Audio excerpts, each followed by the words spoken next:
Good morning students, welcome to my YouTube channel success zone. Previous class में हम लोग class 11th के first chapter संविधान क्यों और कैसे में संविधान के अर्थ के बारे में पढ़े थे। उसमें संविधान के महत्व, संविधान के निर्माण और उसके निर्माण में जिन देशों का प्रमुख प्रभाव रहा उसके बारे में भी हम लोग पढ़े थे। तो आज हम लोग उसी चैप्टर में एक अच्छे संविधान की विशेषता या गुण के बारे में पढ़ेंगे कि एक अच्छे संविधान की विशेषता या गुण क्या है ना। एक अच्छे संविधान में किन विशेषताओं का समावेश होना जरूरी है या किन गुणों का समावेश होना जरूरी है, यानी explain the merits of good constitution. ठीक है, तो एक अच्छे तथा श्रेष्ठ संविधान में ये सब बातों का समावेश होना जरूरी है। तो उसमें से पहला क्या है कि लिखित तथा स्पष्टता, है ना, कि हमारे संविधान की सबसे पहली विशेषता ये होनी चाहिए या फिर ये है कि वो लिखित तथा स्पष्ट रूप से है। ठीक है ना, कि संविधान वही अच्छा कहा जाता है कि जो लिखित हो, है ना, यानी जो लिखा हुआ हो। साथ ही संविधान की भाषा भी क्या होनी चाहिए, वो स्पष्ट होनी चाहिए। अगर हमारे संविधान में संविधान की भाषा स्पष्ट नहीं है तो हम उस संविधान को नहीं समझ सकते हैं, उसको समझने में हमें बहुत ही प्रॉब्लम्स होगी। ठीक है, साथ ही उसको समझने में सरकार को भी प्रॉब्लम होगा।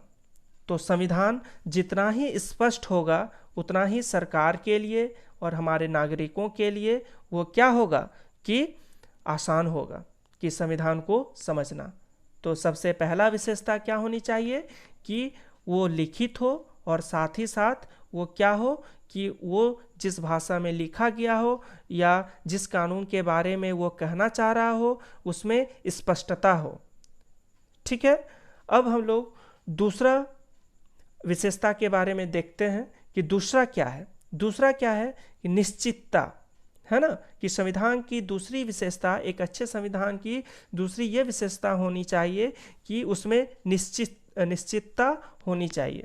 यानी संविधान में संभवतः जितने भी उपबंध और धाराएं होती है वो निश्चित होनी चाहिए। इससे हमें क्या होती है कि इससे कानून को हमें समझने में सहूलियत होती है और तभी जाके हम लोग उसको सुरक्षित हम लोग कर पाते हैं या फिर उस कानून का वो सुरक्षा हो पाता है। ठीक है, अब तीसरा इसकी विशेषता क्या होती है, व्यापकता। ठीक है, कि क्या होनी चाहिए कि संविधान जो है वो सर्वव्यापक होनी चाहिए, यानी हर एक जगह। ठीक है ना, माने संविधान में जो भी कानून या जो भी चीज़ें होती है उन्हें सभी को ये मानना पड़ता है। ठीक है, यानी वो सर्वव्यापक हो, संपूर्ण जनता उसको क्या करे कि उसे मान्यता प्रदान करे। यानी संविधान में जो शासन संबंधी संपूर्ण पहलुओं का क्या हो कि उसमें समावेश हो और समस्त राजकीय शक्तियों की प्रयोग की समुचित उसमें क्या होनी चाहिए, व्यवस्था होनी चाहिए, चाहे वो नागरिक का मौलिक अधिकार हो या फिर मौलिक कर्तव्य हो। मौलिक अधिकार और कर्तव्य भी, है ना, कर्तव्य, मौलिक अधिकार और कर्तव्यों का भी इसमें क्या होनी चाहिए कि समावेश होनी चाहिए। और ये पूरे देश की हर एक जनता के सामने ये क्या हो कि हर एक जनता को ये मानना पड़े, है ना, जिससे कि राज्य की तमाम मौलिक संस्थाओं की भी इसमें विवेचना रहे। ठीक है ना। चौथा फिर इसका क्या विशेषता होनी चाहिए कि सूक्ष्मता होनी चाहिए। इसमें सूक्ष्मता का मतलब क्या होता है, यानी संविधान में निरर्थक बातों का समावेश नहीं होना चाहिए, है ना। बहुत सारे ऐसे निरर्थक बात हम लोग संविधान में अगर इंक्लूड कर दें तो उसमें सूक्ष्मता नहीं रहती है ना। उसमें सिर्फ और सिर्फ क्या होना चाहिए कि उसमें केवल शासन की रूपरेखाएं होनी चाहिए कि किस तरीके से हम अपने देश के शासन को चला सकते हैं, है ना। उसके विस्तार की बातों को सरकार पर हमें छोड़ देनी चाहिए। जिस तरीके से अमेरिका का संविधान है उसमें सूक्ष्मता का बहुत ही अच्छे तरह से ख्याल रखा गया है ना। और हमें यह भी जानना पड़ेगा कि सूक्ष्मता तभी आती है जब उसमें स्पष्टता हो, है ना। बिना स्पष्टता से हम किसी संविधान के सूक्ष्मता के बारे में हम लोग उसको नहीं आकलन कर सकते हैं। यानी सीधी तौर पर कि संविधान की एक अच्छी विशेषताएं क्या होती है कि उसमें सूक्ष्मता होनी चाहिए। ठीक है, नेक्स्ट है सुपरिवर्तनशीलता। ठीक है, सुपरिवर्तनशीलता मतलब कि जैसे जैसे समय की मांग होती है या परिस्थितियां बदलती जाती है या आवश्यकता के अनुसार क्या होती है कि संविधान में परिवर्तन हमें करते रहना चाहिए। ठीक है ना, क्योंकि जो वस्तु लचीली नहीं होती है उसकी कड़क के साथ टूटने की भी आशंका रहती है। इसीलिए हमें क्या करना चाहिए कि उत्तम संविधान में स्थायित्व और परिवर्तनशील दोनों का सम्मिश्रण बहुत ही जरूरी है ना। हमें ऐसा भी नहीं करना चाहिए कि हमें डेली हम क्या करें कि हम संविधान में उसके नियमों को बदलते जाएं, ऐसा नहीं। लेकिन हमें समय के साथ और परिस्थितियों के साथ हमें कुछ ऐसे नियम को घटाने और बढ़ाने की ज़रूरत है या उसमें संशोधन करने की ज़रूरत है ना। इसीलिए भारतीय संविधान क्या है, लचीला भी है और कठोर भी है। यानी समय आने पर उसमें कुछ नियमों का संशोधन कर भी सकते हैं हम लोग। ठीक है, तो ये तो हो गया सुपरिवर्तनशीलता। आगे हम लोग चलते हैं मौलिक अधिकारों की उद्घोषणा, है ना। कि संविधान में क्या होनी चाहिए कि उसमें नागरिकों के अधिकारों का वर्णन तो होना ही चाहिए, लेकिन साथ ही साथ उनके मौलिक कर्तव्य का भी ज्ञान होना चाहिए, उसमें समावेश होना चाहिए, है ना। उनकी सुरक्षा के लिए संवैधानिक उपचार हेतु उसका समुचित व्यवस्था भी करनी चाहिए।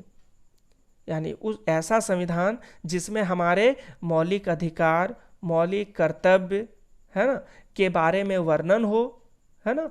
और उसके उपचार हेतु उसका कर्तव्य अगर ना कोई करे तो इस पर हमें क्या नियम लेना चाहिए, उसके विरुद्ध क्या कार्रवाई होनी चाहिए, ये सब के भी बारे में हमें जानकारी होनी चाहिए। उस सब के बारे में भी संविधान में समावेश होनी चाहिए।